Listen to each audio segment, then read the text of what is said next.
All-Star experience for you? What was the reality moment where it set in that you were there and a part of it?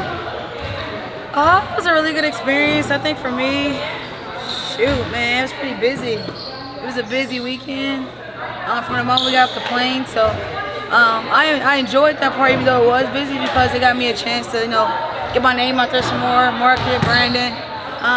I went over to Summer League and did an ESPN interview for that. So I was really excited to really just get myself out there and just kind of enjoy the moment. But I don't think it really settled in until I walked out when my name was called. And I was like, oh, this is people staring at me and I was staring at them. So I was like, I'm finally here and I made it. I asked you before what you were going to do with your jersey. Now you actually have it. Where'd you keep it? What are you going to do with it? I actually got Auto Lace to sign it. And I'm going to put it in a case because I don't know when I'll ever be there again. Hopefully years to come. But it was important to soak that in and get everything I needed out of it. Do you have a favorite moment, something you did out there, or talk to someone that you always wanted to talk to? Two people that I really got close to was Nafisa Collier and Ezzy out of Seattle. My experience with them, me and Ezzy had a really close bond because it was our first time, and so I think that was the highlight really because I got a chance to meet these ladies on a personal level, so I was excited.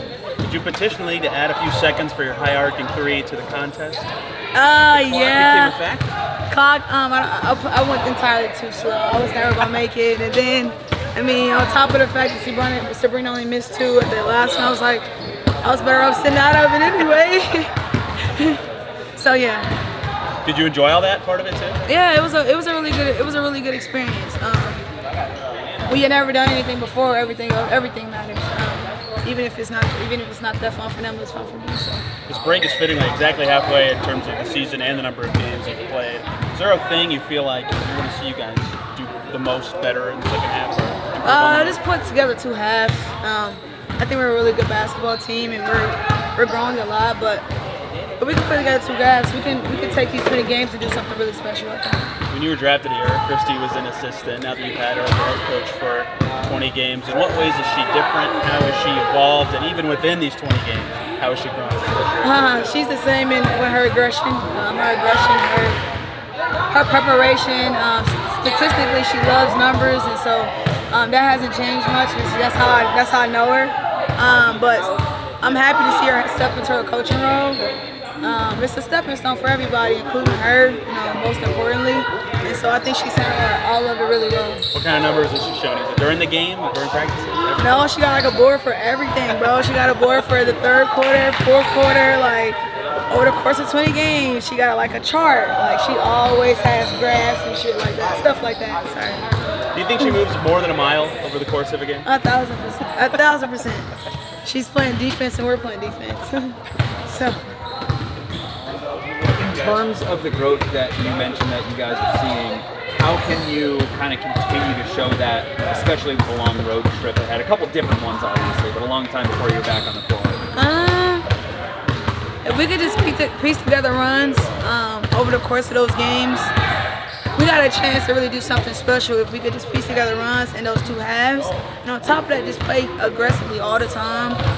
I think that would be better for us. We've seen most of the teams that we don't play again, and the preparation is there. So when we prepare, I think we have a chance to win. It's such a young team, too. Sometimes it's stopping a run, right? How important can it be on the other end to kind of stop the bleeding without having to burn a timeout? I think individually we all have to guard our yard really well. We got to guard our person. Whoever we're guarding, we have to guard them really well to avoid all the mishap on the backside. And I think if we do that, we can avoid all the rotations and all that kind of stuff. But aggressively, defensively, offensively, guarding our yard. And I think once we guard in the half court, we can run. And I think that's important for us.